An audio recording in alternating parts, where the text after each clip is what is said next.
Welcome to the Grappling Rewind podcast. Welcome to this week on the Grappling Rewind podcast. In this week's show, we're going to preview BJJ Stars 2, we're going to preview King of Mats 7, and Fight to Win 128 in Philadelphia, Pennsylvania. As always on the show, I'm your host, Main, joined with my co-host, Josh. How you doing, Josh? I'm doing all right. Good to have you back. So, want to lead into a little news first? Let's. All right, so this week we have a giant interview with Mo Jassem, the basically lead event organizer for ADCC 2019 and 2021. It is an outstanding interview because we don't actually have any events to recap this week. That interview is about 40 plus minutes long. It's going to go in this show, basically in the place of event recaps. It is a great interview. Mo goes through what he liked about 2019, what they're looking to change in 2021, their venue selection, some of the short list of where they're looking at hosting 2021. I thought it was a really great interview. It was kind of it's the biggest interview that we've ever done here on the show, and it was absolutely great. So that's all I got. So that's going to go in basically the next section after news. Listen to it. It's great before the previews. So let's move on to a little news. Nicky Ryan got his brown belt. Woo! Like, what do you say that? Here, Nicky Ryan's been submitting black belts since he was a blue belt teenager. Since he was like 14? He's been fighting black belts since he was like 14. I think you got a text, or no, Gary Tonin. You guys did a seminar with Gary Tonin back in, 2014? A little while ago. This was before Gordon Ryan was known. We invited him to our little summer shindig get-together. Yeah, no, Gary Tonin. Yes. Sorry if I didn't preface that. We all took a picture with him flipping off a meal because he wasn't there, and he was very angry about that. Excuse me. So, we're dealing with all of that crazy nonsense, and he goes, one of my guys' younger brother, he's like 14 years old, he just broke a dude's foot. He just broke you said an adult male's foot. Yeah. So it's like, it was just like nonchalant that and that guy was Nicky Ryan. Yeah. Now promoted to brown belt, and everyone kind of goes to brown belt. Yes, and exactly. If you couldn't see in the audio recording, I put big air quotes there. So good. Congrats on Nicky Ryan. What do you think? Is it a year from black belt at this point when we can all stop playing pretend like he's not competing at the black belt level already? I wouldn't say that. I would more so say he just beat Shane Hill Taylor. Like, he's definitely a black belt no-gi. I don't know what he looks like in the gi. I'm not going to, Does he train in the gi? I don't think so. Yeah, I don't think he does either. So as we talk out of our ass completely about, we normally do. Yeah. Well, at least I do, and then I bring that out of everybody else. So, anything else on that? No. In other news, AJ and Tanquinho have continued to have additional beef. BJJ World has been doing a great job of compiling like all of their Twitter messages together and all of their DMs together, basically making these great little graphics. It's beautiful. Dude, go follow their page. They have the most up-to-date jiu-jitsu related news of any source out there, and like it's great. There's a funny picture between with me and the guy that runs BJJ World TV on the mats at ADCC, and we're both like watching the events, and we're both making like the most uninterested faces ever. I'm like, could we have taken any worse pictures Matt's side? He goes, we're just really into it. I'm like, yeah, but it looks like we're bored. I'm like, that's terrible. Like, yeah, these pictures are never going to come out because like we're both like super into it, but you can't tell that from the photos. So go follow them. They produce some great content, like day-to-day news stuff. And he's been reporting on AJ and Tanquinho's beef leading up to it. Wonderful. Yep. In other news, the U.S. Air Force is now sponsoring Fight to Win. Hopefully that pays really well for Fight to Win. And it's a really great partnership. And again, it brings grappling to more people, which is a big goal for what Seth does for Fight to Win. Anyway, he always gets on the mic at the events and goes, look, if you're not grappling, you're not at a gym, go start training. So hopefully that's a good vehicle to do that for. Let's see. Another news. We'll talk about it at the end of the show when we get into the preview section. Gordon Ryan is out of King of the Mats, which sucks. I was really excited to see him in that event. A hand injury is what they're citing, but because he's had his hand wrapped up for like what, 3 weeks at this point. But it was wrapped up before ADCC. Do you want to play the speculation game? I do not want to play the speculation game. I think we should play the speculation game. That everyone from ADCC has pink eye currently. Well, yeah, that's not speculation. Tons of people have posted pictures. I think the list right now that I got is Cyborg JT, Rotolo Orlando, Fowler Ali, Taza Mo, There's a bunch of other speculation. Some guys had it before, some guys have it now. There's like everyone's playing the blame game. I don't want to get into that at all. I'll blame everybody. But a lot of guys post ADCC have contracted the viral version of Pink Eye. And you saying it's that or no? You speculating something else? No, I'm speculating that it's that. Oh, okay. You know, AKA the Ebola of The eyes. Pink Eye, apparently.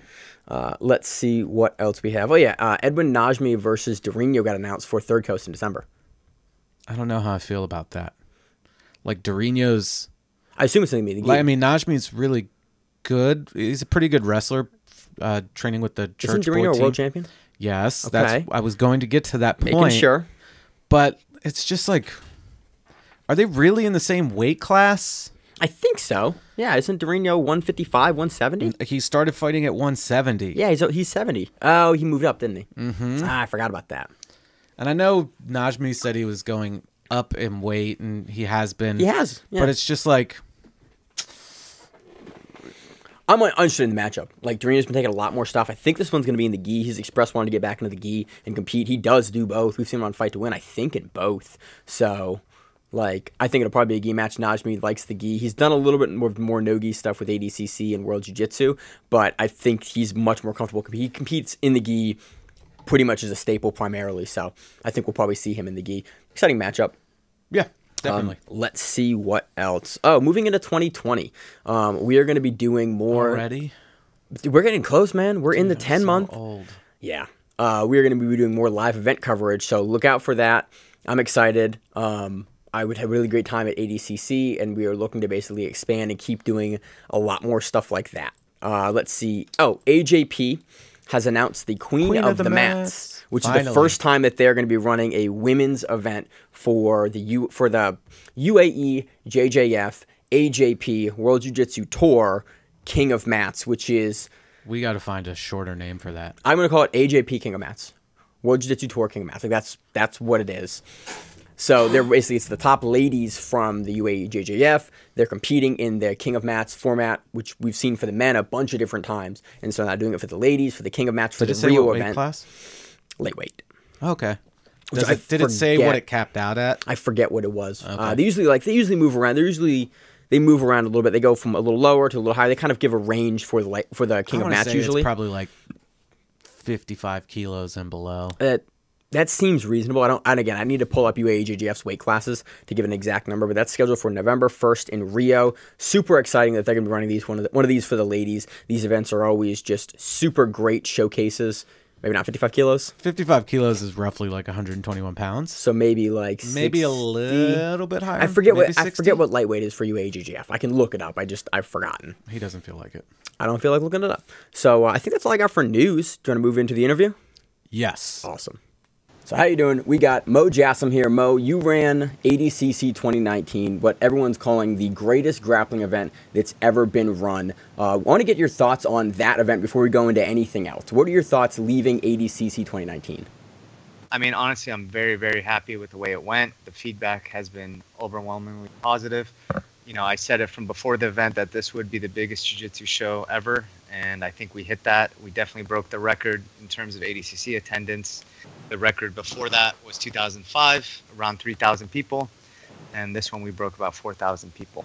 So this was a lot more stressful than I expected, to be honest. I've done 2 of the trials, as many people know, and this was just something else. I mean, I had a lot of pressure on me to deliver and perform, from the ADCC bosses to the athletes.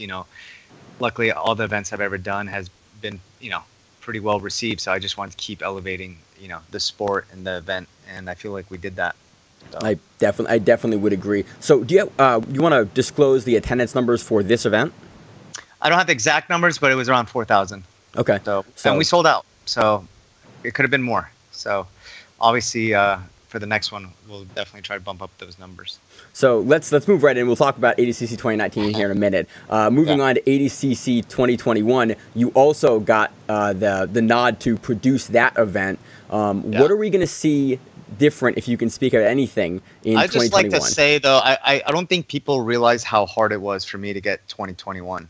So what happened was, at the end of the event on Sunday, I went to the ADCC boss, Guy Nevins, and I looked at him. I'm like, Guy, I have a favor to ask. He looked at me smiling. I think he knew what I was going to ask. I'm like, can I get the next one? And to be honest, he was all for it, but he said to me that he'd have to, hear back from the other bosses and stuff like that. And it wasn't very reassuring like it was before. So I was like, oh, because you have to understand something. No organizer has ever done ADCC twice, let alone 2 in a row, and let alone doing the same country 2 in a row. So I had a lot of hurdles up against me. So luckily, Guy Nevins called me on the phone a couple of days ago, and he's like, "Are you sure you want it?" I'm like, "I definitely do, man." I'm like, "And I won't, I won't disappoint you guys." And he's like, "Okay, it's yours." So right off the bat, we announced that I got 2021. I'm very happy about it.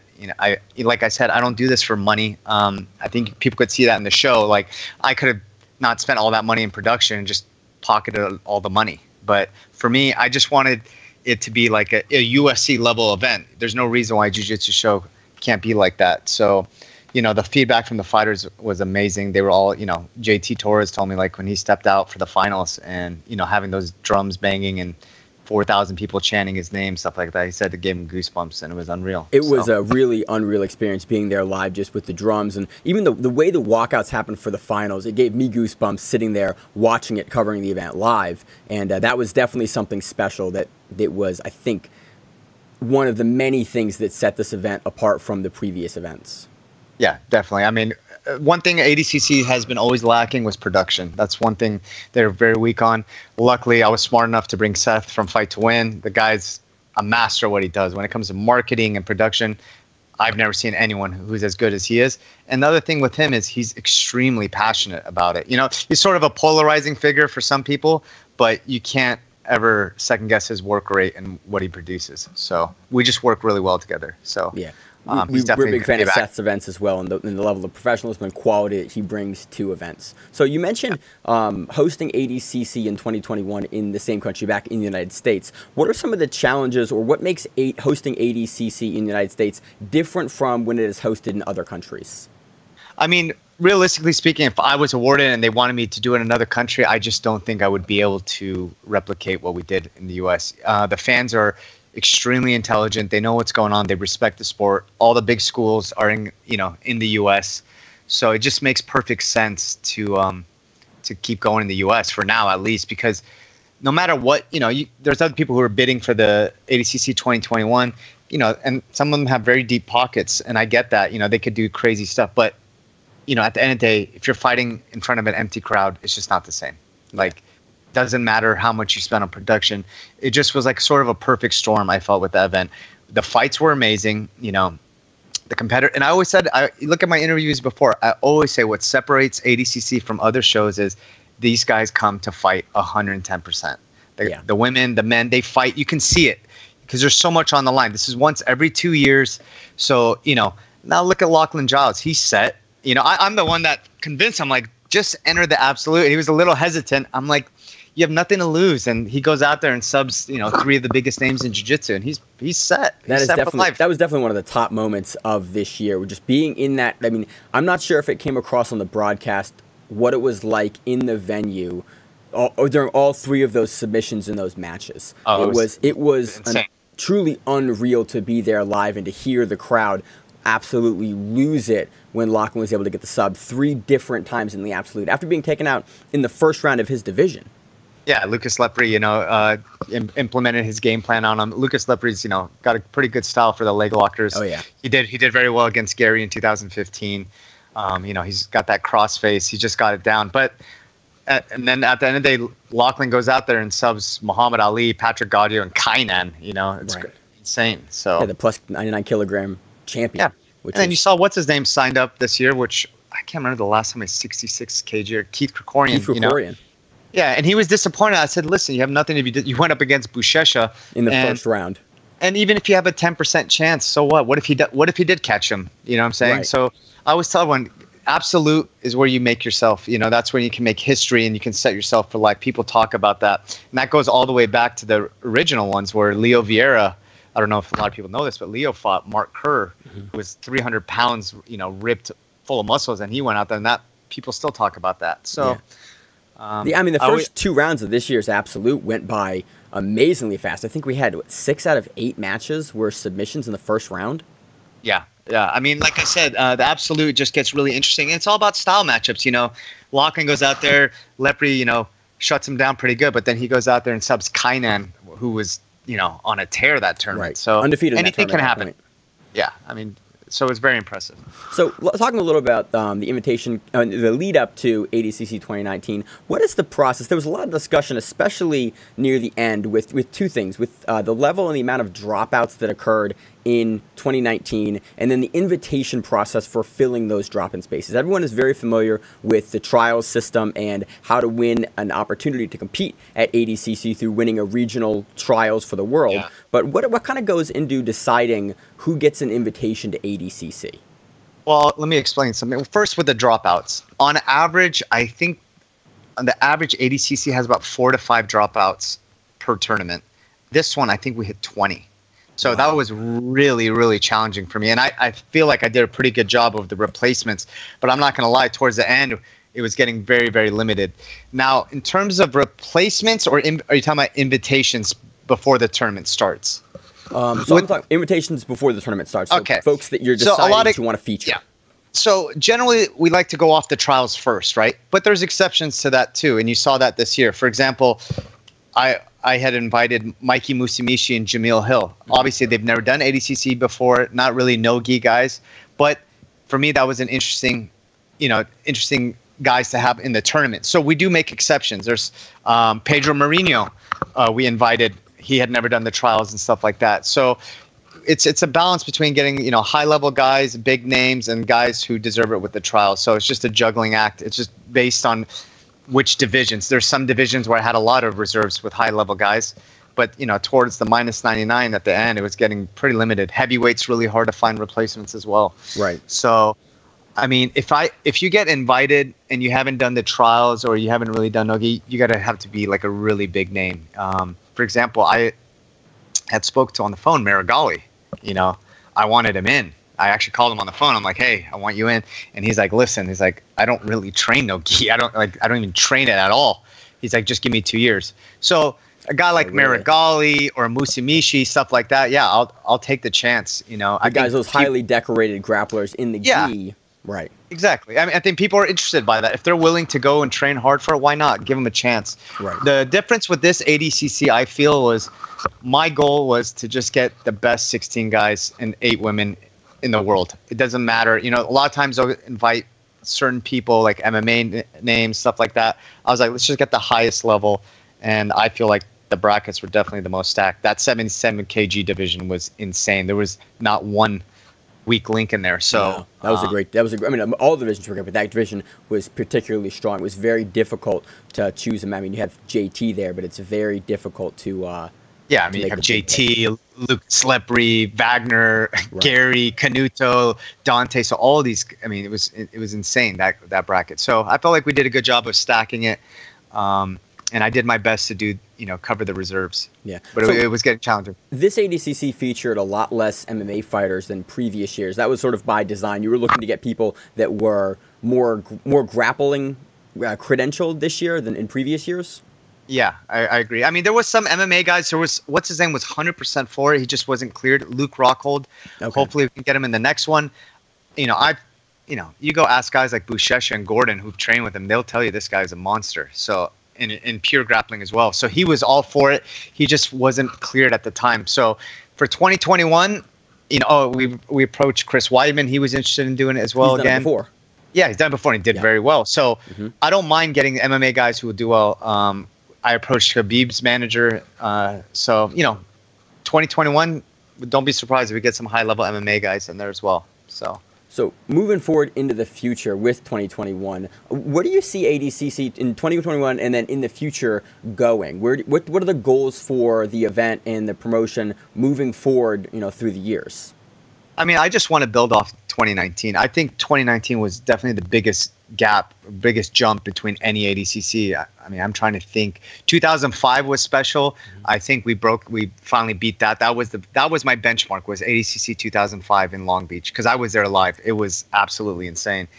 I think we surpassed that. That's the feedback. So I just want to keep building off this. I'm looking at venues now in cities. it's definitely going to be in the U.S. So we're gonna look at Southern California as well, Las Vegas. We're gonna look at, a lot of people are saying Texas. I'm just, going to take my time. Yep. Going to go visit some locations with Seth, and then we'll decide what makes the most sense. You said there was I think you or either Seth stated there was a short list of about 5 cities that you all were interested in looking at for 2021. Is that list still roughly about the same, or is there? Yeah, I mean, to be honest with you, Vegas, Southern California, New York, those, and maybe Texas, I'd say those are the biggest 4 possibilities. Okay. Me personally, I want Vegas. That's just, I'm going to be flying to Vegas by the end of the year with Seth. We're going to go check everything out. Like, I just have a vision. Yeah, what's the reason? What's the thought process behind it? You've stated a couple times now that you're looking to do it in Vegas. What's the big thought process, and why do you want to host the event in Vegas? I just feel like Vegas is the fight capital of the world in all sports, right? Boxing, MMA, UFC, whatever. So I just feel like it legitimizes the sport. And if I can get a venue like, maybe like the MGM Grand or the Mandalay Bay or something like that, in my head, I wake up each morning imagining an ADCC billboard right there on the Sunset Strip. Why not? If everyone else can do it, we can do the same. So, we can do it. Make it something really massive. Hotels are very cheap in Vegas, so flights are, coming in and out. People can get hotel rooms for $60, $70, Right. Go carpool with your friend if you live in Southern California, like get a couple of you guys, just drive down to the weekend for Vegas and make it a show. And I feel like after the 2019, people will come to 2021. We proved ourselves. We surpassed people's expectations. So now they know what we're going to do. And trust me, 2021 is going to be much bigger than this one. You're looking to have people fly into the event as more of a global event. So airports, hotels, those are items that you're considering in where you book it for 2021. Yeah, of course. I mean, to be honest, that's one of the biggest problems with New York. It's very costly. Like, if the average hotel room is $250, $300 a night, that's a big major hurdle, not just for me, for people that want to come and view it. It's just really costly and expensive. I know it's a huge market, but there's a lot of factors I have to take into consideration. How feasible it is for the people to fly in for the event, how accessible it is, and stuff like that. So there's a lot of factors that I'm not going to rush. I have a lot of time. But like I said, this event, it's crazy. I've gotten so many emails from big companies that want to get involved in terms of sponsorships, even broadcast, everything. So I'm just going to really take my time and do it right. So, by the end of the year, hopefully we can lock down the venue. Outstanding. So any time frame for when any of that will be announced? I mean, the thing is this, me and Seth have to fly to these locations. That's just the most. I just got done, it literally took me about a week to recover after this event. I was like literally sleeping 11 hours a day. I mean, even on Sunday, I collapsed. Like early in the morning, it was like 9 in the morning. All of a sudden I just fell to the ground because I was just so tired and exhausted. So it took me like a week to recover from this. I'm starting to come back alive. But yeah, like I said, I'm going to fly to Vegas and fly to these other cities, hopefully by the end of the year. And then we'll make a decision. And then once the venue's booked, then we can take our time. So other changes for 2021, you've hinted at potentially making some changes to the women's division. Is there anything that you want to speculate on or give some information on what you're looking at for that? I mean, what I'm working on personally is adding a 3rd women's division. So I did a thing on my Instagram, which is private, but I did a poll on my Instagram asking, would you rather have both females divisions with 16 competitors or a 3rd division? And overwhelmingly, it was a 3rd division. So what are your thoughts on the weight classes for that? Where would you add the additional division, or how would you move the weight classes? I mean, that's a big question. Would I touch the minus 60? I don't know. This is, like I said, with me, I'm very methodical. I don't rush to anything. First, I want to get the approval for the 3rd division, and then that's where the question is. I'll get a list of all the high-level female competitors, see what their weights are. It's got to make sense where I can fill it. Because, I mean, to be honest, the women's division has exploded. Like, if you look at that minus 60 division, every single one of those girls are world class, and any of them could win. You saw Bia taken out this year, right? By and even Fionn. and then in the plus 60, same as well. You had Tayani, you had Gabby, Karina Santi did amazing. You had Natieli. So the women's division has a lot of talent now, and I think hopefully we can get a third division added. And then we'll talk about the weight, whether it's minus 60 and minus 70 and 70 plus. I don't know. like I said, I'll do a lot of research once hopefully I get approval on this. Then I'll do a lot of research on what makes the most sense. So most likely, will we get some sort of announcement in the future talking about there has been a third division, and later we'll hear announcements on the weight? To be honest, nothing's going to be touched until I find the venue. That's my primary concern. That's what I got to find. I got to find where this is going to be, where it's going to be. Once that's done, that's when I'll start tackling all these other issues. I already spoke to Seth and Sean for the World Championships. We're definitely going to have a safety border around the mats, like an extended. Yep. So, I mean, like I said, we're always open to, we can always get better, and I'm always open for, suggestions. So we'll definitely be adding that. There's going to be some other changes that I'm going to look into. So, I need to go back. As far as the safety border goes, what are your thoughts are for that? Because we had a couple injuries off the mat this year. Again, ADCC is famous for allowing athletes to continue to wrestle off the mats, and then you continue to go until the referee stops you. That's something I sort of want to defend that, because I get a lot of flack over that. One thing I cannot stand about IBJJF is watching competitors go to the yellow line and then competing there, and then what? The guy's passing your guard and you just go out of bounds and you get an advantage. I don't like that. With ADCC, they know you have to fight. You're not going to be safe by running to the borders. Right. And the other thing is the reason we do allow it to carry out. There's certain positions in jiu-jitsu you just cannot resume. Right. We agree. If you look at Toquinho when he fought David Avila in 2011, he was in a heel hook and they just kept rolling out, and then they started arguing about it, and then all we could do is put his foot back into the heel hook position, and the guy got his leg, shredded basically. Right. So that's the problem. Is I just hate in IBJJF when people play the boundaries. I can't stand it. And then the thing with ADCC is it's probably the hardest rule set to score in. It's very, very hard because you have the whole 3 seconds. You have to really solidify the position. Anyone can turtle. So there's very few times we saw in this event, or really historically in the event, where a guy barely scores points. I mean, it does happen occasionally, but really when a guy is establishing an ADCC and earning those points, he definitely deserves it. Yeah. Oh yeah, 100%. I mean, no question about it. It's so hard to score a takedown, let alone a pass, or everyone turtles. So you cannot you probably get 3 or 4 chances a match to really capitalize on these kind of movements. So you can't penalize the guy if the guy's going to play the edge. Now, on the flip side of that, like you saw Galvao throw Pena into the table pretty hard. Yeah. So if we add that border mat, whatever it's going to be, 6 feet, 8 feet around, and then you put the judges table there, then we have a clearance of 6 to 8 feet. Then I think that's a lot more doable. Right. So, So potentially making some changes, but the one of the hallmark features of ADCC is that continuing to mat wrestle off into the unmatted area. Again, that's one of the things that we see trip up guys in trials probably more than anything else. I mean, guys can learn the rule set, but it's a mentality shift that we have to see competitors go through, where you get to the edge of the mat, the referee will not stop you until there's an ability to do so. I agree 100%. And I saw this at my trials because I run the West Coast trials. Right. There was someone who did the same. And the number one rule, the head judge will always say, do not stop until the judge says stop or the ref says stop. That is the number one rule. We make it very clear. And when they stop fighting, that's on them. I saw this at the trials. I've seen this, many high level guys do this before. But we make it very clear, do not stop until the ref says stop. These positions are just too hard to resume. So one other kind of question regarding the event, we're going to take a shift again. The event's happening in the United States. There was some visa issues that occurred with a couple of the competitors. Are there any plans to address that in the coming year, or how?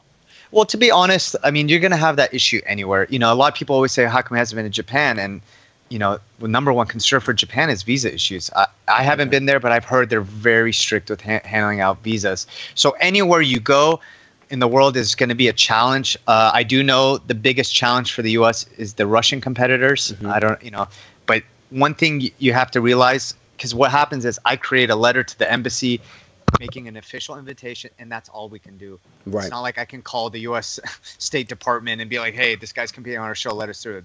We have no say whatsoever. And unfortunately, anywhere you go in the world, there's going to be visa issues. Right. But you do actually draft a letter to the... yes. Yeah, okay. I draft a letter on my company's letterhead making an official invitation saying that we're responsible for the competitors. They're going to be staying at this hotel, so-and-so. And that's all we really can do. it's not like we can call the U.S. embassy and say, hey, like, let this guy in. It's just Right. not how it works. Yeah. That's reasonable. So I got a couple more questions if you have some time. Were there any matchups that, what were your favorite moments from this year's event in particular? Were there any matchups that you thought were just a highlight of ADCC and really you enjoyed? I mean, I think the best fight, which, I only have one vote, was Gary Tonin and Renato Canuto. I think that was just what an unbelievable match. It was an amazing matchup. Yeah. Obviously, Nicky Rod had amazing performances, and I told Nicky Rod to his face, I said, listen, I thought you were going to crumble under the pressure.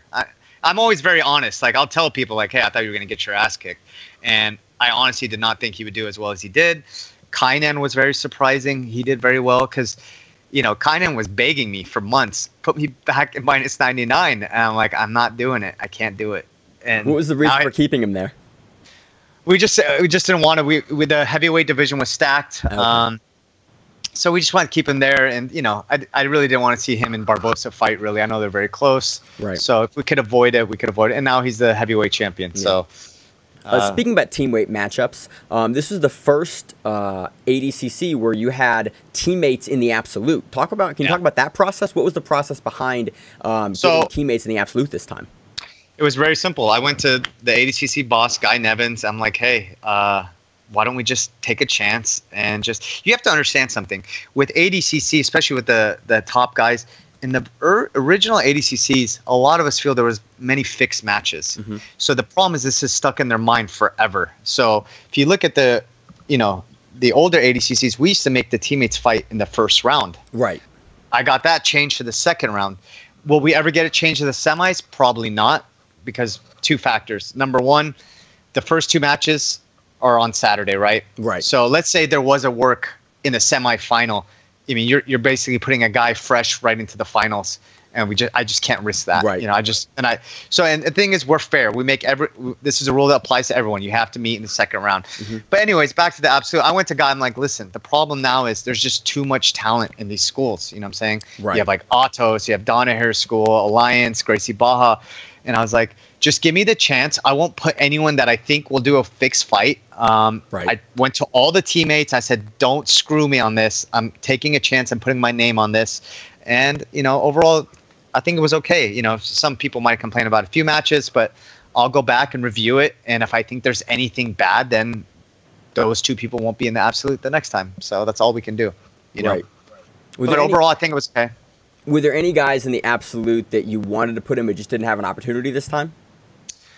I mean, there's always people that get left out. I think we had about 25 to 28 people who signed up out of the 16. Okay. So about half the field isn't necessarily making it in, even if they're signing up. Yeah, it's tough. I mean, this year we had a lot of big names signed up, but I mean, generally we put the big names in there, and I like to give people a second chance if they didn't do so well. Baby Monster had signed up. Valdir, I really wanted him in there, just didn't work out. He's just really exciting, and I wanted to give him a second chance, but that just didn't work out.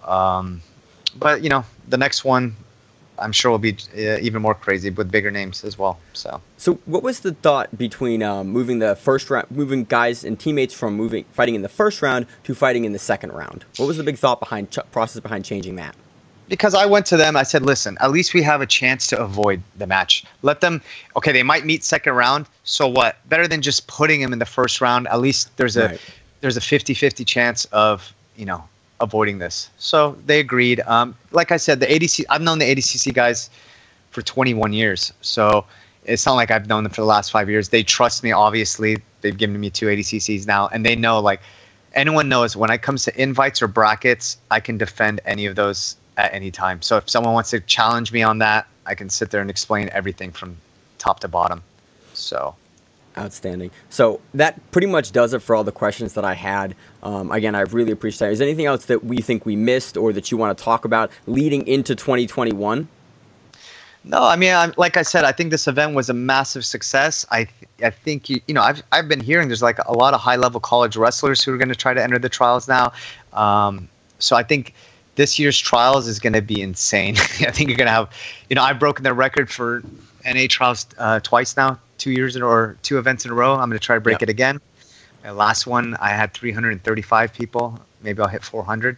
So Wow. like I said, this is gonna. I know it sounds 2 years is a long time, but It comes Tom up quick. DeBlas's trials is going to be in a year. Right. So Your first trial, it comes quick. Yeah. So your Jersey trial, your East Coast trial for the United States, like that everyone Yeah. kind of forgets how quickly that year passes, and guys start their prep and start to get ready, and then that trials happens, and then we start to know who the first people in that 2021 event are.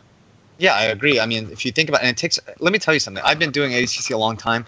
Those rules are hard as hell, man. Mm-hmm. Like it's really hard. And during the matches, I could see the crowd shouting like things, and they don't even know the rules. I mean, Right. people don't even know the criteria for the judges. A lot of people think judges only rate what's it called, the overtime. That's not true. They rate the entire match. Right. So that's like, oh, he did this in overtime. It's like that's 5 minutes out of 15, buddy. Right. Like we take the whole thing. They don't even know the criteria. The number one criteria in ADCC. Like even Seth thought like, oh, he went for more sub attempts. That's not the criteria for ADCC. Right. The number one criteria is who initiates the position. Are there any other are there any rules that you're looking to change or considering changing in 2021? That's a good question. I mean, nothing off the top of my head. To be honest, like the biggest thing to me is adding the safety mats. I'd love to add that women's division as well. Maybe, add spice it up a little bit. But in terms of the rules, generally speaking, Peter does that. He's been doing it a very long time. Okay. So, like I said, if someone comes and it brings up a good question, says, hey, this is an issue, I'm always up for it. As long as they're being constructive and not just being like, hey, ADCC sucks. It's biased. It's shitty. I just know that's not true. Yeah. There's 5 judges there. Trust me. I mean, half of them live in Finland. Some live in Abu Dhabi. Some live, in Brazil. They're not huddling together and saying like, oh, we need to give it to this guy. I know this for a fact. For example, when Keenan fought Rustam in 2015, that one was decided like 3-2 or 5-4. I forget. It was like right down the wire. Right. So that one was very contentious. So, I mean, like I said, there's no way these guys are sitting together and saying, oh, we need to screw this guy. Or it's just, I know that for a fact. I'm telling you. Can they make mistakes? 100%. I saw some mistakes during the matches. And to be honest, some of them were much bigger than this one. I saw the Nikki match. One of those polls by Paula could have easily been a negative. And if that negative had been issued, guess what? It would have been tied up and they would have gone to overtime. And guess what? Nikki's wrestling is not bad. So, so like I said, he didn't lose his mind. I saw the Mason Fowler one, the sweep on Craig. I'd have to review it again. That looked pretty convincing, to be honest. So like I said, they're human. You have to understand these guys have to focus for like 8-10 hours straight. It's not easy. I've done it before, and things can change in a split second. So maybe what I'll do is maybe add like a little intermission after every 3-4 hours. Maybe give the judges like a coffee break or something. I don't know. But like I said, there's no conspiracy here. I know this for a fact that the judges aren't sitting there and trying to screw. They don't even know 80% of these guys, on a personal basis. I know like Peter, for example, he doesn't even like any of the competitors to be near him. Like he'll tell me like, I don't want anyone near me. Yeah. So, they really try to avoid their biases. We saw the referees. I didn't see many of the referees interacting a ton with the competitors at the event itself. No, they generally don't. I mean, they know let's say hello, but like I said, can they make mistakes? Absolutely. Anyone can make mistakes. Right. But I'm telling you for 100% fact, they do not sit together and conspire together. It's just not how it works. Right. So that's all I got to say on that. Awesome. I mean, it was an outstanding event. I cannot wait for the next one. I'm excited for you to announce where it is and when it is so that I can buy the tickets and the flights to get out there so that we're able to cover it again. We had a great time. I've not spoken to a single person that did not have a good time watching the event or being at the event. I've not spoken to a single I've not spoken to a competitor that did not think the event was run amazingly. There was definitely some decisions that maybe they didn't like, but everyone universally thought this was the greatest grappling event that anyone has ever put on, and it is an honor to be able to talk to you about it and talk to you about the next one. I appreciate it, and let me just say that I promise you, 2021, the truth is this. I met Seth at my West Coast trials in February of this year. We didn't really, I mean, the venue was booked, but we didn't really start working on it until 5 months ago. Wow, so you got all this together with Seth in that short amount of time? Yeah, we met in person at my trials in February. talked a little bit, and then it was like April or May. It was like, hey, we need to start working on this. So with 2 years to prep, and like after the success of the last one, I mean, honestly, the sky's the limit. I just want, trust me, anyone that missed out on the 2019, you definitely want to be at 2021. Like you said, I don't think, like I was looking at some of the highlights, it doesn't really capture like those moments when Lachlan won, you know, the crowd and the atmosphere there. It was insane. I mean, I've been to many sporting events, but that felt like a NBA finals or something, like where the home team hits a game-winning shot. So like I said, I'm going to try to make it, you know, I'll make the tickets reasonable. You know, I just want to make it, you know, as busy as possible, make sure the athletes are happy, make it as professional as possible. If we end up doing it in Southern California or Vegas or wherever, New York or Texas, it's just going to be something else. But I'm not going to lie, in my head, I picture having an ADCC poster on the strip, pushing for Vegas. Yeah. So we'll be looking at Vegas flights and hotels then. Just But like I said, nothing's set in stone. You know, there's a lot of questions. You know, what's the capability of these arenas? Can they handle the production? What's the ceiling heights? How many seats does it fit? There's a lot of factors. And my thing is, I want the average jiu-jitsu fan to enjoy it, so prices will be reasonably priced. I think our ticket prices, initially we were selling those upper seats for $30. That was super cheap. I mean, we got our 2-day pass for I think $120 a person for 2 days. For 2 days, that was crazy. I mean, we got media credentialed, and I still retained those just so I would have a seat there, and I could watch the event. And it was, that was when you announced the prices initially, I was almost concerned that it was incorrect, and I went, okay, well, I'm going to purchase these at this price, and then the ticketing issue happened, and then the tickets were the same price again, and I went, well, I'm going to purchase them again at that same price. I mean, like I said, I just want to make it affordable for the average jiu-jitsu fan, because jiu-jitsu is expensive. I mean, memberships cost $200 a month, and it costs money to travel. So, like in my head, we're gonna make it reasonably priced. I'm gonna try to make some deals with multiple hotels. There's no reason why I can't get a hotel room in Vegas for $80. Right. So, like, when I was in college, I was living in LA. We'd get 4 of us, just drive up to Vegas for the weekend. 4 of us would share a room, like 2 queen beds, and carpool, and make the most out of it. Make it a fun weekend. So, yeah. So, I mean, like I said, I'm big on Vegas, but it's not a done deal, 100% not. But it definitely is in the running in a big way. Yeah, I mean, in my head, imagine ADCC in Las Vegas, like at a crazy arena like T-Mobile or MGM Grand or Mandalay Bay with, the ADCC poster there. What are you shooting for attendance, if you are willing to say, for 2021? How many people are you looking to get? I'll tell you the problem. Venue? I'll tell you the problem. So as you saw, this is another thing. Like, it's very obvious I don't try to maximize profits. If you saw ADCC 2019, which you were at, we pushed the mats all the way up to one half of the arena, correct? Right. Yeah. Whereas most people, even 2005 ADCC, they put the mats in the middle of the arena so they can sell out the entire venue. I was like, I don't want to do that. I want to make sure that everyone has a good seat. Even in the upper seats, everyone had a good seat in the house. Oh my God! When you saw how it was laid out. I mean, there's huge sections of seating to even the sidewalls were not sold off. No, yeah, exactly. So I just started adding seats at the end. Like I said, I don't do this to make a ton of money. I'm gonna break even on this one if I'm lucky. So I just want to make sure the viewers are happy, the athletes are happy, and just give the sport the respect it deserves. It shouldn't be in a high school gymnasium. These athletes should feel like the superstars that they are. I mean, like I said, I'm friends with almost all these competitors. I know them all pretty well, and I know how hard they train. These guys train 6-7 hours a day. Their bodies are like broken. So, like I said, for me, just having the fighters come to me after the event and saying, "Hey, that was like the best event I've ever attended. I felt like a professional. You guys really took care of us." Yeah. That's all I care about. Like, I put them in a really nice hotel.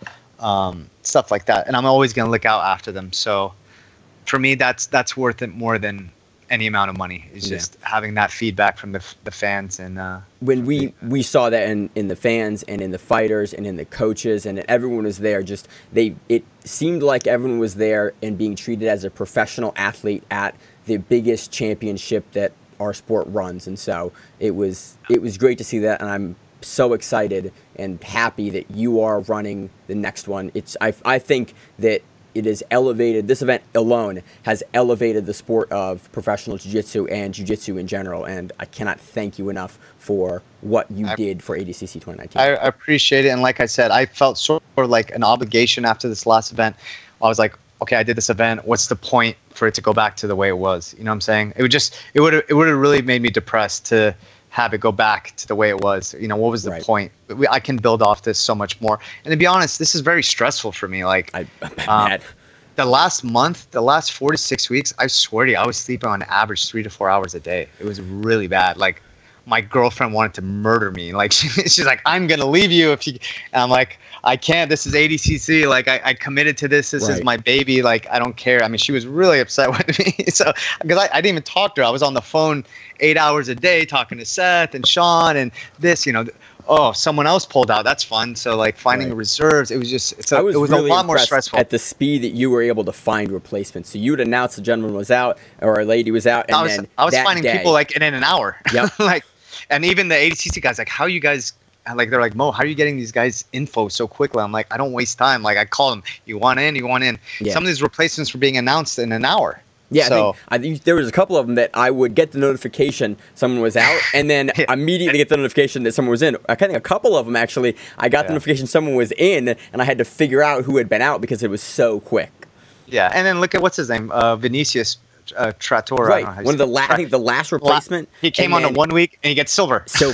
Comes in, is in the finals match. Like, that to me highlighted the level of guys that you were bringing in to replace, and that was, I think, one of the things that in my head stood out really, really poignantly for this event, because you were filling it with, you know, it's guy, he's less known, but the level of replacement, your last minute, like in quotes there, last minute replacement, silver medalist there. Yeah. You know the guys, you know the sport very, very well, and every single person who replaced, I thought, you know, it was like every single one that was like, oh, that's a good replacement. That's a good replacement. That guy makes sense for this division. Oh, that person makes sense for this division. Oh, this movement makes sense for, you know, the weight class shifts.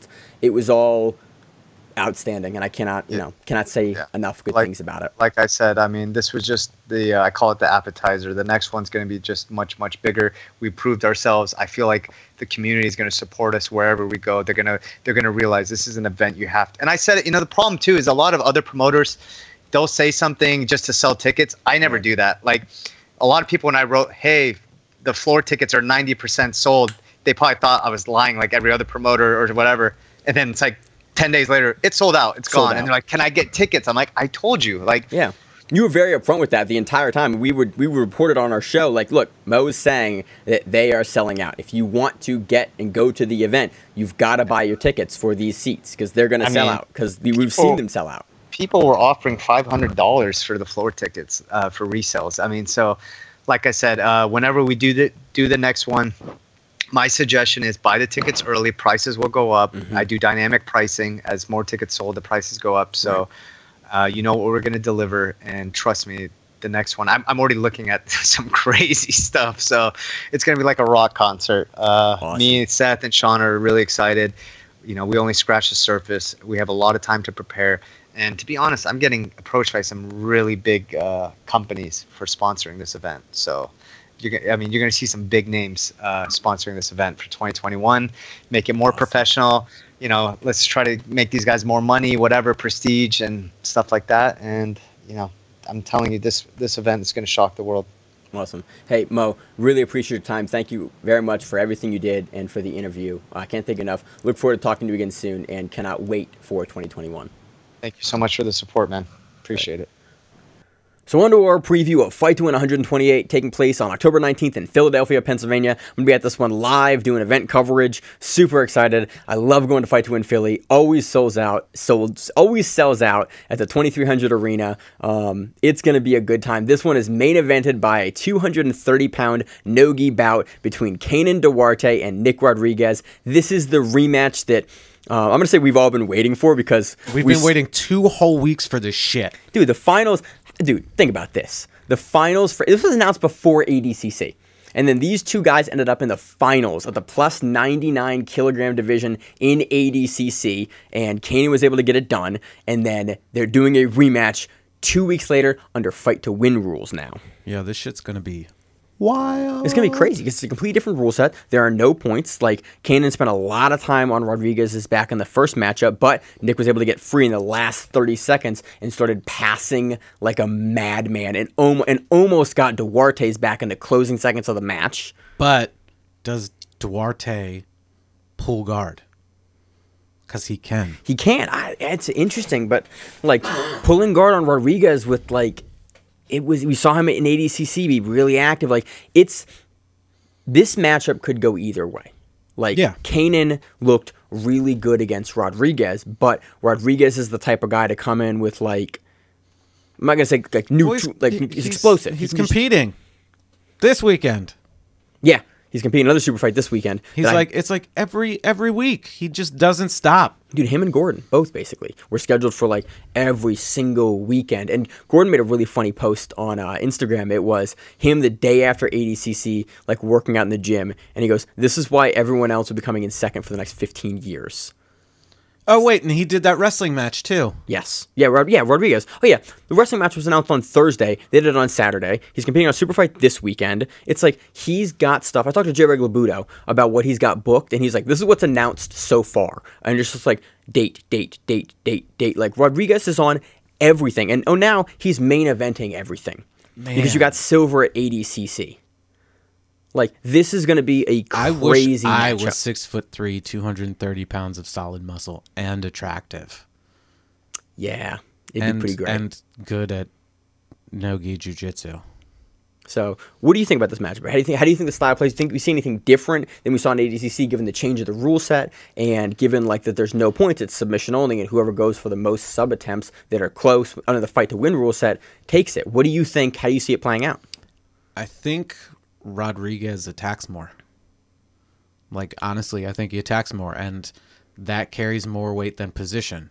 Yeah. Like, if Nick gets a heel hook in the first 30 seconds, and then the rest of the 9 minutes and 30 seconds is Kanan on his back but not able to get anything, under fight to win rules, like, that's close. Nick won. Because the submission outweighs the position. Right. I think it's super interesting. Like, I think I'm super excited to see this under the rule set. Again, fight to win is my favorite for a 10-minute match. Absolutely. Oh yeah. Okay. It's an abbreviated version of the ADCC finals. Yeah, because that was 20 minutes and could go to overtime. It didn't go to overtime, right? I think it did. I think it was score. I figured it was 20 or 30 minutes, but like definitely it's a significantly more abbreviated match. So, anything else on that one? No. Co-main event, we have a black belt featherweight no-gi title, Lucas Pinheiro versus Joao Miyao. No-gi. Well, it's still that season. Obviously, the Miyaos have been trying to kill each other. They've been training for ADCC for Paulo to be there. Right. You know, you've got No-gi Pans, you've got No-gi Worlds. You've got all these We're things. just kind of capping off no-gi season here. I think most of the guys getting ready to, yeah. Yeah, most of the guys have like ADCC, you have a couple weeks after ADCC where guys will still kind of like be looking to do some no-gi stuff and kind of taper off, but really like the gi season kicks back up in a pretty significant way after ADCC. We see it every time. Yeah. So that's interesting. I'm gonna say Joao takes it, but you never know with like people popping in and out of like the top of the rankings or just beating random people on random days. It'll be an interesting match to see what's going on. Mm-hmm. Next match we have a 180-pound black belt no-gi match, Izaki Bahens versus Felipe Cesar Silva. Did Seth go like, I need everybody, hands on deck, let's just get like all these hot fights. I love watching Bahens fight. And Felipe Silva is fun. And it's no-gi. It's no-gi season, man. It's great. Dude, Bahens has looked really, really good recently. Like, we've seen him super active. He pushes a pace. We've seen it on, basically, his King of the Match performances have been outstanding. I think that's like, that shorter rule set is where he's just been shining and just like coming to get it. We've seen him doing a lot more gi recently, so the fact that it's a no-gi match could potentially change things up, but man, Bahens has looked really hard to beat recently. Did he win Worlds again this year, or did he not? I can't remember. I'm seriously blanking out. I've been watching like so much grappling over the past like 3 weeks where it just What I want to get is I want to get a giant poster on the wall, either here or there behind us, that just has like every Worlds winner and every like an ADCC winner, like the top 3 places. So when we have this question on the show, it's like, did he win Worlds? No, 2016 he got beat by it's. We need it at this point in the show. Yeah.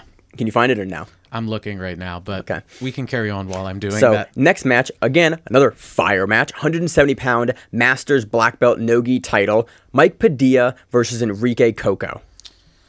Jesus Christ. I think Padilla's been on there a billion times. Dude, Padilla puts on, I think he had a match versus Wilson Hayes at maybe the last Fight to Win Philly, maybe Yeah. the previous Fight to I think Win it was Philly. 2 of them ago, but It was amazing. I mean, we've seen Padilla, like, you know, compete a ton. He's been a little less active. I talked to him in the last Fight to Win. He was focusing on some other things, you know, and kind of not focusing on competing as much, but now it's awesome to see him coming back into competition and versus Enrique. Like, Coco Who's all is over the place been all the time. on Great everything Nogi game. too. Like, we've seen him. He has a really good Nogi game. We've seen him on a bunch of super fights in the last, like, even 6 months. Like, being super active. I think this will be a really interesting match. I honestly can't pick this match. wait, but didn't Coco take him out? Or no, I just said Coco. Didn't Tackett take him out at that one super fight of Jits King? Whatever it was on, like a stage where the mat was, and they like would stop him right near the end because there was a drop off. Jits King, Tackett was on like 3 things in 2 weeks, and he was on one on a Friday and one on a Saturday. Yeah, I think it and it might was have been, Jits like- King, and it was Third Coast, and it was something else, and I forget I'm which blanking one it right now. was.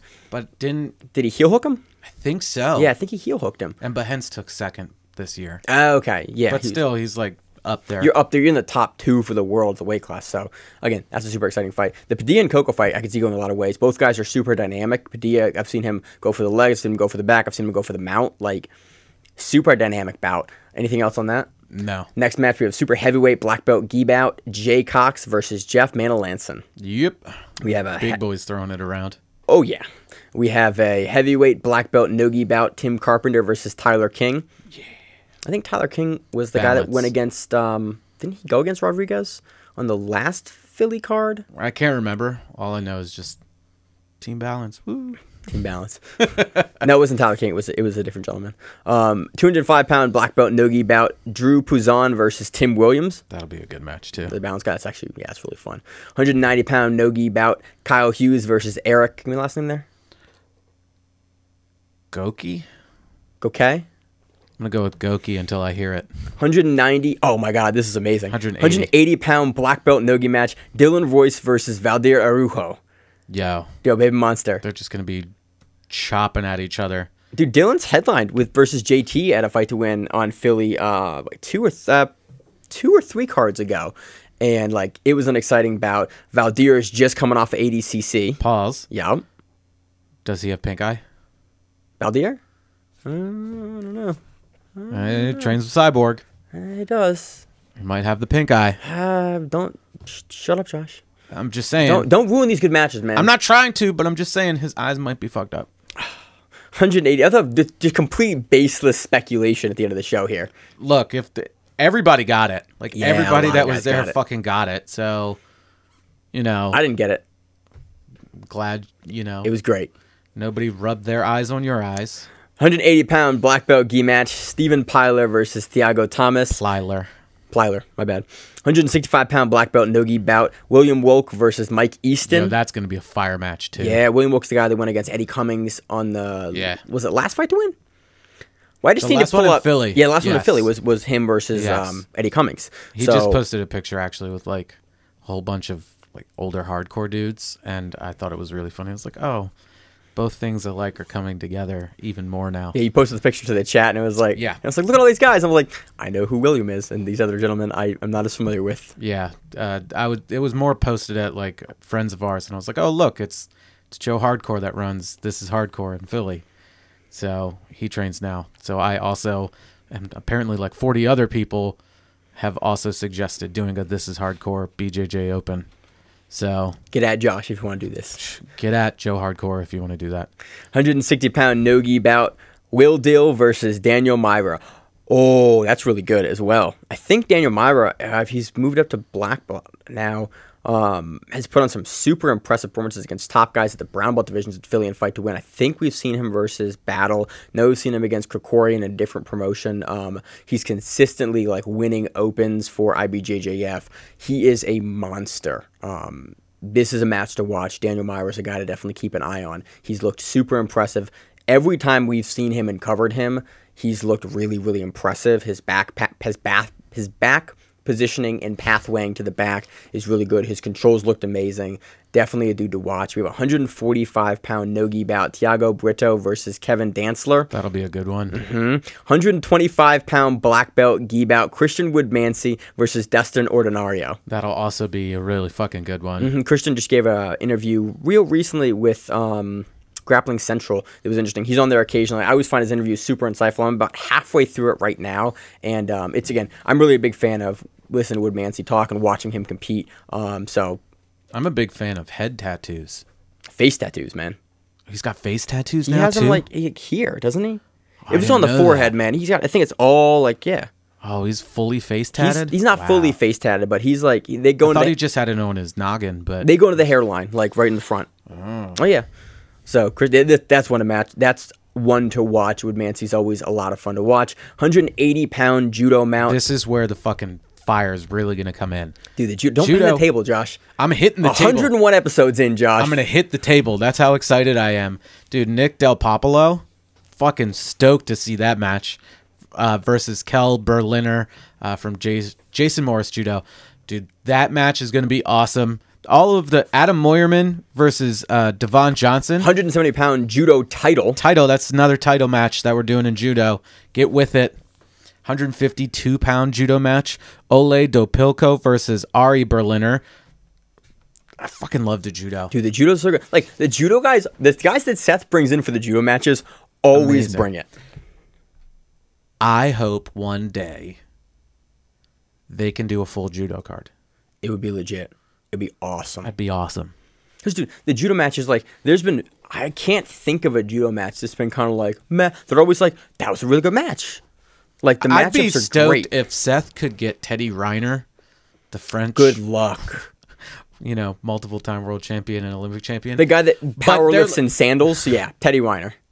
But him versus like 50 black belts in a row. Just him. And to see if he got tired. I'd watch it. I just want to watch him fucking I was literally Uchimata talking about Teddy people. Reiner with one of my students that trains judo.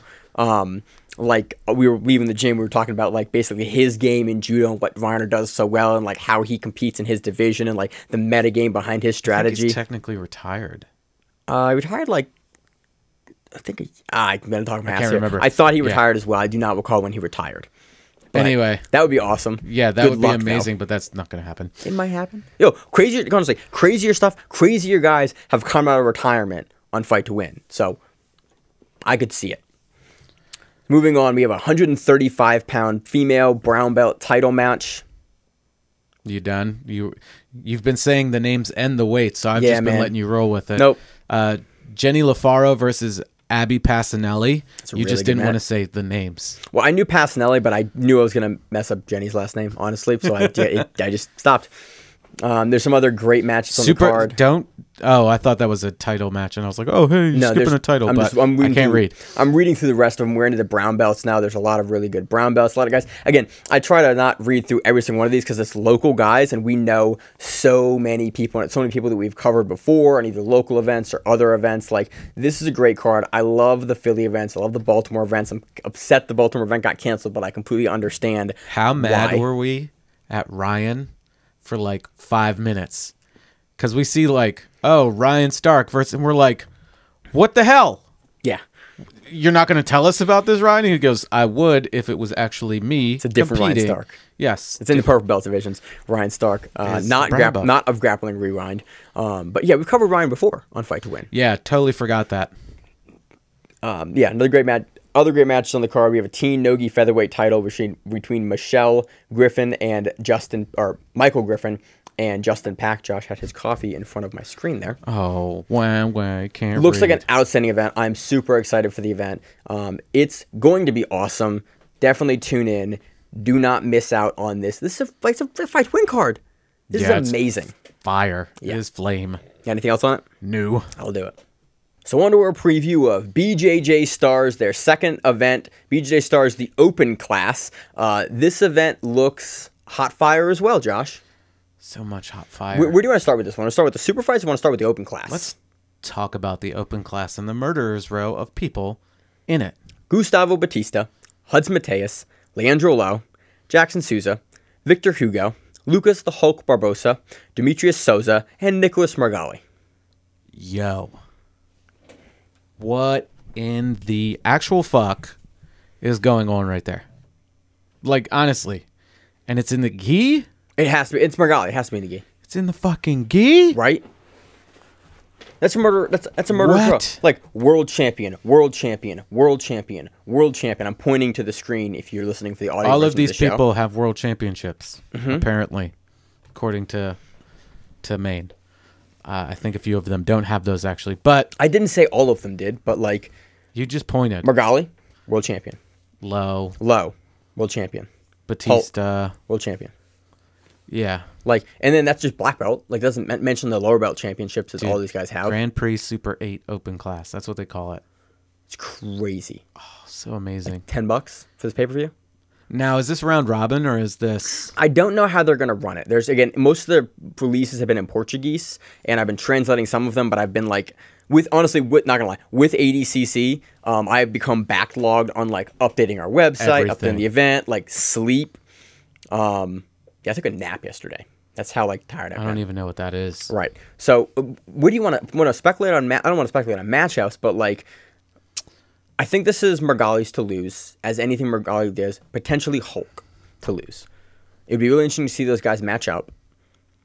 You've just got like sleepers in this division. You've got Lowe, you've got Souza, you've got Souza and Souza. Yeah. Victor Hugo. It's literally it's 8 guys that it's like I don't know. It's 8 guys that on It's the 8 day, guys you don't want to walk onto the mat and have them be opposite of you. Right. Because you know you're in for a fucking ride. Yeah. Because it's going to be one hell of a match. I agree. Yeah, nobody here at all is like a walkover match. Like, it's like all of these guys could beat each other. Like if they do it kind of like Copa Podio, where they put them in 2 different brackets and they all fight each other and the best 2 records from each side Go to the finals. go to the semis and then to the finals. That would be awesome. If they do it elimination style, it might get kind of wonked up. Because it just depends on who matches up with who and how the seeding Yeah. is. If they seed it, if they don't seed it, if they do random draws or not. Again, I don't have a ton of information on it. I assume that we will get the brackets for how this is going to run like Friday probably Thursday or Friday, usually. or Thursday. Thursday if it's out Friday. Yeah. This is going to take place Saturday. So I assume it's going to be, that's when we get everything. Yeah, something like that. But it'll be interesting to watch. Most definitely. The last one was fun. I mean, we got the Herbo Hell yeah, it Santos was. fiasco during the last one. And we got a bunch of other great matches on the card. So we saw Joao Gabriel versus Buchecha, that one as well. That was the first time that Joao Gabriel had taken it from him. It was like, BJJ Stars puts on great high-level matchups. Also on the card, if that wasn't enough, we have Anna Schmidt versus Bianca Basilio. ADCC champion. Is this gi or no gi? Don't know. I assume it's no gi. I don't know why I think that. Well, she looks like she's in the gi. Anna looks like she's wearing a gi. All right. That's a picture of her. These are like 2 random pictures. Valid point, Josh. Let's move on. Anyway, Amelson Brites versus Marco Barbosa. Herberto Godoy, a.k.a. like the godfather of half guard, versus Gustavo Zimu. Adriano. You give me a lecture on that gentleman. Every time we talk about him, you're like, do you know about him? I'm like, I kind of do. And you're like, watch this video, and this video. Watch him like work his entire game from half guard and bring it back into like style and jiu-jitsu. Yeah. He's the guy. Yeah. Adriano Silva versus Luis Marquez.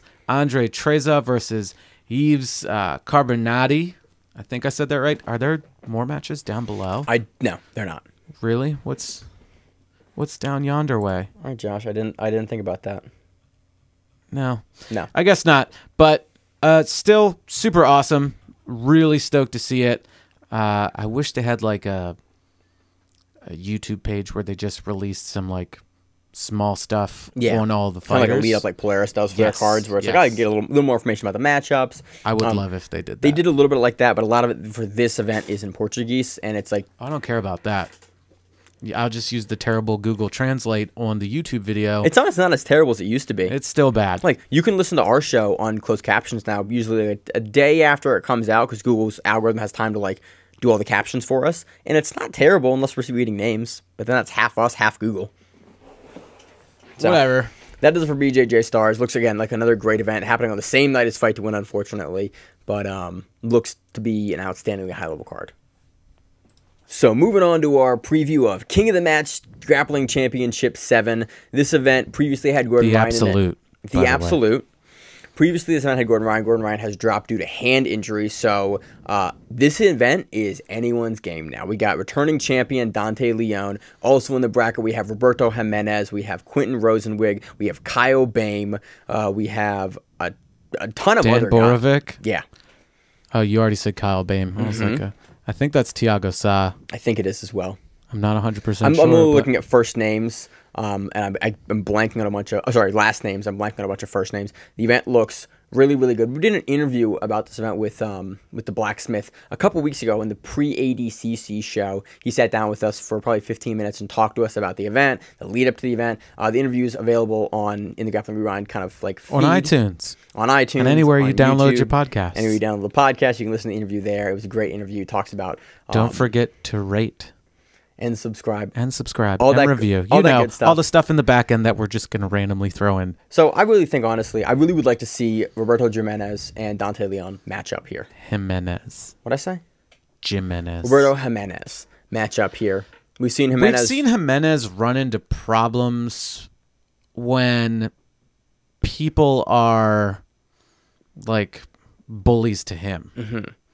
'Cause He's used to being like Oh, yeah. kind of the bully or setting a pace, but I don't think Leon is going to let that happen. No, look at Leon's run in ADCC. Like, he is you're coming off of like looking super beating good. Lepre.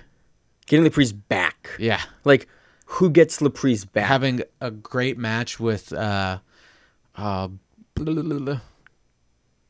Wagner. That's his name. Yeah, I was like, in my head, I was going through the brackets, like, okay, what Brad? Yeah, like Leon has shown, like, he was a guy previously we were hot on, we liked watching his matches, but this ADCC showed you the level that he can compete at, and now with Gordon out of the picture, like, you know, he's the ADCC guy now that's in this division, in this bracket, in the absolute.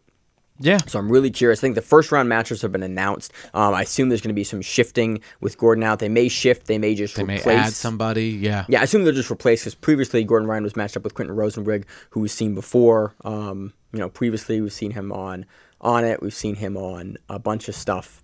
we've seen before. like all of these guys on just about everything. Yeah, these Somebody are all along the way staples. we've covered. Again, like if we had one of those 6 degrees of separation boards, essentially, it's like, okay, this one person, well, we saw him in this match versus this person Right. versus this person. Eventually, by about 2025, I want to have a big like database list of guys we're covering.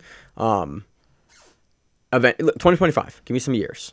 I like that you gave yourself like 5.5 years roughly. Oh my God, it's only 5 years away. Okay. Yeah, well, yeah, maybe not even 5.5, like 5 and a fifth, Yeah. 5 and a sixth. So by 2025, I'm trying to get a big giant list together of guys we cover, and then like that we can actually Who like, they've gone like against. ESPN style, where I can click and go like this guy, fuck this guy, this guy, this guy, and then Emil will love it and actually give us data that like substantiates arguments that I think it would we can have to be with like you'd have to do that with cloud computing. You'd have Like to. start connecting. I don't even want to mess around with like algorithms, and I'm not that smart. Yeah. Emil. So the event looks great. Again, a pay-per-view on October 19th. Looks to be a lot of fun. I cannot wait for it. I love watching Leon. I love watching like about half the guys on the card like put on really, really exciting matches. And King of Mats, when I did the How You Get on BJJ Super Fight video, I talked to these guys about how they pick their invitationals, and they basically went, look, we're looking for a certain style of grappler that pushes an exciting pace, that's fast. And so everyone here fits that criteria and fits that bill. It's gonna be awesome. It's going to be awesome. Definitely tune in. So that does it for this week's show. if you're if you made it this far in the show, you've realized that for that last segment, for the first time ever, I forgot to start the camera. So that the only camera that's on, mind you, you've forgotten to start several cameras. Yeah, Weckman's doing multicam. Last time I was here, Yeah. actually. So maybe it's just me that makes you forget. I'm just very tired, and I forgot. So this is the first time ever. So hopefully that will never happen again, and I will not forget. And It'll happen. We'll do more multicam stuff, so it's not as much of a problem. But I'm gonna call it out now that I forgot for that last segment to start the video. So that is what it is. You'll get a static image for the next while we cover King of the Mats. Josh, what are you going on this week? A lot of work and hopefully as much training as I can squeeze in. Honestly, just get in there, training at 6 a.m., slanging on with the gi. Good for you. I'm teaching 4 days a week now.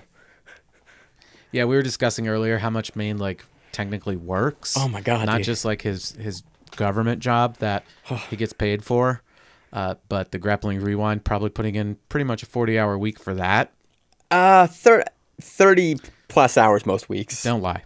Yeah, It's 40. It's 40 plus. It could easily be 40 plus, depending on the week, dude. It's like 45 plus. If it's not ADCC or Worlds, you're doing about 40. When it's those two events, essentially, you're looking at 55 plus hours. Yeah, and then my actual job. Then your actual and then job. coaching 4 days a week. Coaching and teaching and So I was training. oh yeah, wait. I've Rachel told me this week. I was I'm just so tired. And I got my watch fixed, my Apple Watch, so it tracks my sleep. And then I looked at my metrics, and it was over the past 3 or 4 weeks, I had 2 days over 8 hours. And one of those was the day I took off from work after ADCC, where I slept 12 hours. My body was just you're done. And then the other one, I slept 8 hours and 3 minutes. And everything else is 5 hours, 4 hours, 6 hours, 5 hours. And I'm just super tired. I was going somewhere with this when I started talking about it. Oh yeah. But then you forgot. No, so we were talking about, Rachel was going, yeah, you're really busy. You work 75 hours a week. And I went, no, I don't. And then she said, how many hours do you do with podcasts? And I calculated it. And then she goes, then you coach 4 days a week, and you run classes, and you run a program at a university, and you do it. I was and then you commute to all of those places aside from the podcast. And I went, oh, that's why oh, this makes sense now. Tired all the time because of this. That's right. Right. And my back hurts really bad because I'm training again. Yeah, no, that's exactly what I do. If you watch the beginning of this video, when we are discussing, I think, the previews briefly for Fight to Win and part of the news section, I'm actually doing the work schedule for 15 people so I can get it sent out so I don't get text messages at midnight saying, hey, when do I work? Because that's my job. Yeah. So, and it's constant. I got yelled at today. My wife was like, why did you... We were near where my work was to get breakfast, and some stuff was missing, and they were like, can you see if it's at work? I'm right there. I'll check. Well, it's not there. Well, can you check at this other place that's really close by? Sure. Let me stop my life for you guys. You pay me so much money for that. I don't know if you know if I was kidding or not. I was being sarcastic. Yeah, so people were like, oh, you're there for 45, 50 hours a week. I'm like, oh, yeah, there.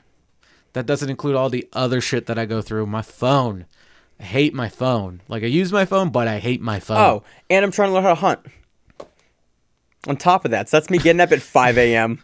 What the fuck was that non sequitur? He was like, I gotta get in. He's about to stop talking for just a second. By the way, something about me. I was just trying to think, why else? Why did I get it? I was like, sorry about that audio spike that I just you just killed it. I can cut it. It's at the end, but it's whatever. No, and I'm adding more stuff to my life. I'm I don't have time anyway. Now I'm getting up before the sunrise to get out into the woods to go hunt ungulates. Okay, hold on. It's ungulates. Ungulates. 1. Only have a bio degree. That's fine. 2. If you're up at 5 o'clock in the morning, that's far too late. No, man. Sunrise isn't until 6:11. Yeah, you need to be out there well beforehand. Yeah, it was. No, before that. You only gave yourself 41 minutes. It was great. Yeah. Didn't see shit. Exactly. It was great. You need to go out at I almost 3:45, 4 o'clock in the morning. Over my alarm by a full hour, which I never do. It was great. So like we have a lot of friends that mutually hunt as well. Yeah. So one of them came into my work and he was like, "Oh, you should come up, see my house. You should see the kitchen." He knows I like kitchen stuff because that's what I do. And he was like, "Oh," I was like, "Dude, how much property?" And he was explaining the size. I was like, "So I could hunt there?" And he goes, "Hell yeah, come on up." I was like, "Ooh, don't tell me that." And he goes, "I just cleared out all this brush and all these deer started showing up." And I was like, how I exciting. love deer meat. It's delicious. Venison is delicious. My buddy just got an antelope out in Wyoming or Wisconsin or one of those states. I want to say probably Wyoming. Okay. I'm not a good geography guy. Probably one of the plain states. Yeah. Yeah. So we're very busy here on the Grappling Rewind. I got some Have you great gone stuff. duck hunting with Dan? No, I've not yet. Oh, dude. If he gets the time and you're like, hey, I'd love to try this. One, prepare for it to be cold as fuck. I lived in Maine for 20 years. I've got this. Oh, yeah. I taught professional skiing for 2 of those. I have been rained on when it's negative 20 because of barometric pressure.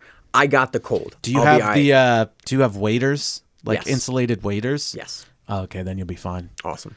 You'll be fine. So this segment has gone off the rails completely. Dude, we do other things other than jiu-jitsu. Surprise. I mean, I do one other thing, which is the podcast. Oh, no, you try to do a million other try. things. You just don't know when you can squeeze them in. Sort of like what I do. I'm Pretty like, much, oh, when Josh. can I do That's this? why we work so well together. 101 like- episodes. Fuck. How about that? It's almost 2 years that you've been listening to All the Time Maine. Majority. When did I come I off think- of full time? Like in the 50s? I think it was 41 was the first guest episode with Ryan. Well, and that Neil. was just And because then I I was think out of town. 45 was when you like stuff happened with It was your life. almost like 50. It was right, and then you, it was you just- pop it got back busy. in, and Yeah, then you got it was super in busy. and So out. about 50. Yeah. So I did about 50-ish episodes. Yeah. So I did about half of them. And you've been on like And now I've and again. been on you popped in. interspersed between, you like- pop in like once every 6 weeks, on the Something low like end. that. You Yeah. know, I'll fill in to help out when somebody's out, or I just want to come on and talk about Yeah. stuff. And Like I show up. pre-ADCC, you were like, "I'll come in." I was Yeah. like, "Fuck yeah!" It's like not like I could be on the show when you guys are there and your eyeballs are burning out of your head from watching all that stuff. So tired. But you know, it's been a fun ride so far. We've got to meet tons of awesome people and make awesome connections just within like the community. It's awesome. It's And it's like it's something that legitimately it's stressful, especially to Maine. oh yeah. Especially to Maine. But it brings like joy into it as well, where it makes us happy to do these things. Dude, I wouldn't put 40 hours a week into this if it wasn't awesome. I didn't love doing it. I wouldn't put 40 hours a week into it, period, and it wouldn't have gotten off the ground if I, because I'd be reasonable. like, there's other things that I like doing too, rather than sitting across from you staring at you, like when you had that mullet, Yep. like when you just had the mop on your head, when Yep. we were recording in your kitchen. That was only like 1 or 2 episodes. That was like 3 episodes, and you were like, hey, this room sounds better. And then we moved in there. Yep. We went through your movement from one house to another. I think me getting the offer accepted on the house is a text message you can hear on one of the episodes. Yes. Maybe 4 weeks before you moved, maybe 2 months. 6 weeks. Or Something like that. Yeah. But you hear bling and we're like, hold on, we're going to stop recording because Maine's going to see if he just got a house. And that's what I've been doing a lot of as well, is just looking at houses because we're trying to move somewhere and we've been looking at a lot of places. Dude, homeownership is the shit. It's awesome. I just broke a toilet and fixed a toilet today. It's a quarter of my day, not going to lie. Why did it take you a quarter of a day to I fix the can't toilet? fix the thing in it. Something's wrong. It's weird. The thing Don't in worry it? about it. No, we're going to talk about this. It's not for the pot. It's got like a weird inner chamber into the toilet. A weird. Yeah, I'll show you At the upstairs. bowl? In the tank. It's super weird. It's got this Okay. extra chamber in it. This time on Grappling Rewind Extras. So- Maine talks about his toilet. As always on the show, before we go off the rails, I am your host, Maine Miller, sometimes with my host, Josh. Weinstock. Oh, now we're saying last names. And we are since the you Grappling slipped yours in. Rewind. And we'll see you on the mats. If you like the show, please consider sharing it on Facebook with the folks at your gym. It's the best way that we grow the show, and we really appreciate it. You can reach out to us on email. We also have Instagram, we have Facebook, we have Twitter. We have Google Plus. Until that shuts down. We have a website. If you have an event you would like to have us cover, please let us know. If you have a name, like most people do, and you'd like to have us stop butchering it, Let us know. reach out to us. The show is also available on YouTube, Spotify, in addition to iTunes and every other podcast service. We very much appreciate your time, and thank you.